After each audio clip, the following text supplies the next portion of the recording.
Christmas has always been a hard time for me.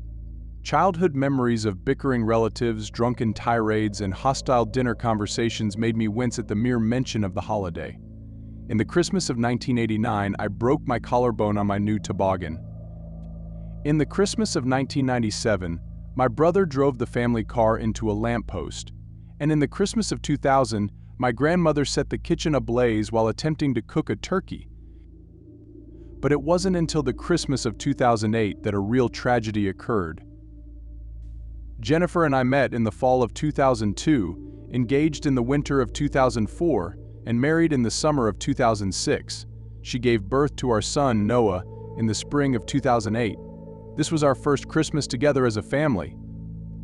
It was a beautiful new model home in a quiet neighborhood in a peaceful little town.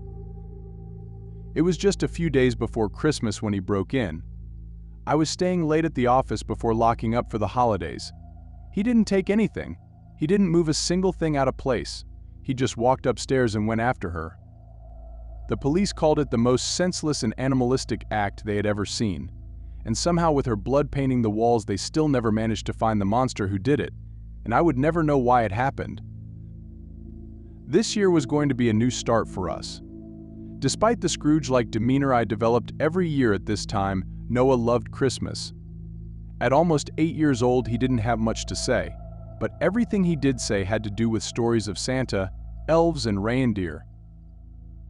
The little scoundrel was a better sleuth than he was a conversationalist. Last year, he managed to find his Christmas presents behind my tool bench in the garage, but this year his presents were going into the attic where I knew he couldn't get to them. The mid-century home we purchased after Jennifer's passing had much older, antiquated attic stairs than our old home did. I had just finished packing the Christmas presents when in that dusty old attic when I realized it was time for his school bus to be dropping him off. As I pushed the heavy attic staircase up, I had a smirk of satisfaction. That child was not making his way up those steps. It was December 11th. Christmas Day was still 2 weeks away. My parents weren't arriving until the 18th. The holiday shopping was done, and school was now out until January. So Noah and I were going to have a few days of holiday bonding all to ourselves. This might have been the first Christmas in many years that I would truly get to enjoy. 5 nights ago, Noah stayed up a little later watching holiday specials on the television.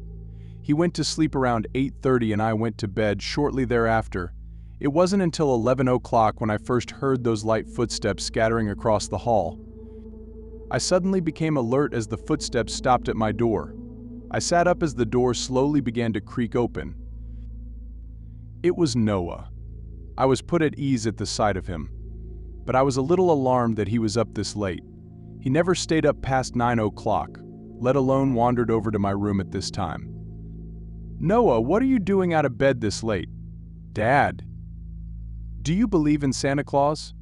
"What? Do you?" I was taken a little off guard by the question, but I decided to put his mind at ease. "Yes, of course, I believe in Santa Claus. Why do you ask?" "Okay, that's good because he needs to know that we believe in him." "I know, Noah. Now go back to bed." He smiled before closing the door. I heard his footsteps scattering back down the hall to his bedroom as I quickly drifted off to sleep.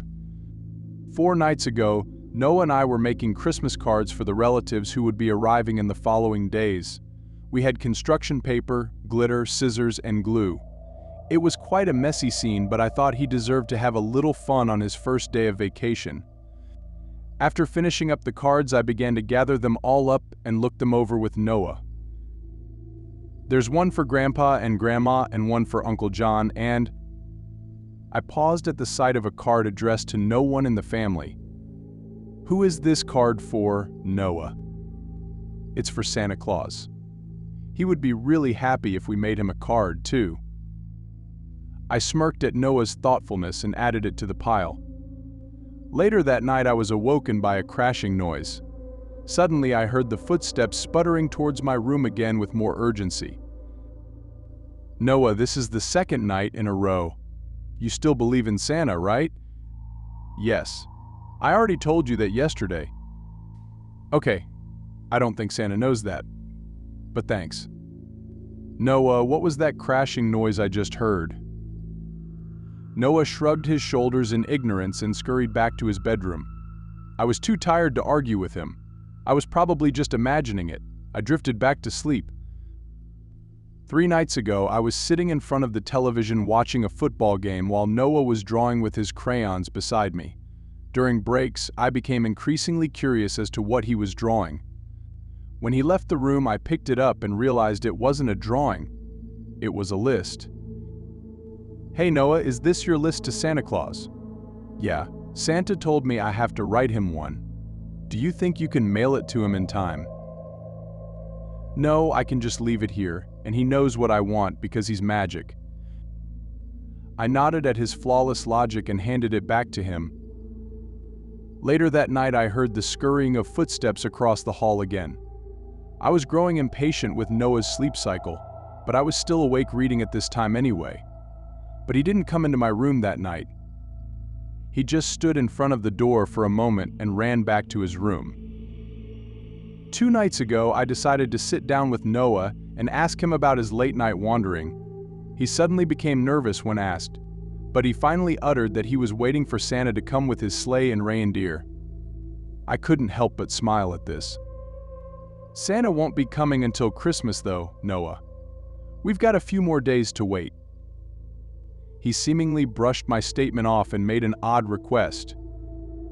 Can we leave him some milk and cookies for when he gets hungry? I wasn't going to argue with him, I'd just make him a deal. All right, but if we do, you have to promise to stay in your bed after bedtime, okay? He nodded excitedly, but he didn't seem as happy about Santa's arrival as he did a few days ago. I guess that he was getting burnt out from waiting so long. Later that night, the scurrying of footsteps began again. At first, they were faint, but then they headed straight to my room. I was more than a little upset at this point as my door opened. Noah, I thought I told you to stay in bed. He came and ate them, Dad. What? The milk and cookies. Santa came.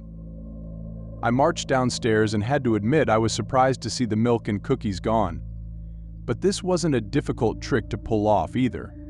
I was done with this game. Noah, Santa isn't coming until next week, and if you keep making up stories and getting out of bed, he's not coming at all. Do you understand? Noah's face turned to tears as he ran back up to his room and shut the door. I didn't want to be so mean, but there was only so much foolishness I could take at this time. Last night, things got very weird. Noah did not speak to me for most of the day. I finally apologized and told him just to stop making up stories. He seemed to be focusing elsewhere, though. I didn't like the disrespectful attitude he was developing. Would you like to tell the truth about who ate the milk and cookies last night? He just pouted at me with an angry look. He ran back to his room and came back with a folded piece of construction paper. I thought this was his apology. That was until he spoke. This is a card from Santa. He told me to give this to you. I finally lost it. I took the card and crumpled it up without even bothering to read it. I threw it into the trash bin right in front of Noah. Noah, I don't know what's gotten into you, but Christmas is going to be canceled if you don't stop with these stupid little games. What do you want from me? I want my mom and dad to be back together. He once again rushed off to his room in tears. I felt guilty for managing to make him cry twice in 2 days. We never really talked about his mother. He had every right to be upset now that he was older and was beginning to understand her absence. I let him cool down for a while. I decided to let him sleep in my room both to comfort him and to keep an eye on him. It wasn't until 11 o'clock last night that he once again woke up. Dad, it's time. I was angry at being awoken at this hour again, but decided to be patient with Noah. Time for what, Noah? Santa has a surprise waiting for us downstairs. I was beginning to get a little nervous at Noah's delusions, but I finally decided to play along. Noah dragged me downstairs and into the living room. When I saw it for myself, I quickly became scared for a different reason altogether. The tree was lit up and all the presents from the attic were laid around the tree. "Noah, how did you get all these down here?" "I didn't do it, Dad. Santa did." The hairs on my back began to stand on end. There was no way Noah could have lifted all these gifts or even gotten into the attic to find them. And how did Santa get into the attic to get them? Noah turned to me and meekly replied, "He's been living up there all week, Dad. He made me promise to keep it a secret." My jaw dropped as I tried to remain cool. "Is Santa still in the house?" Noah paused for a moment before answering. "No, he said he had to leave after you found your surprise, and after you read his letter." My breathing became heavy as I started to panic in fear. I rushed across the house towards the wastebasket. I pulled out the crumpled letter I had thrown there earlier and opened it.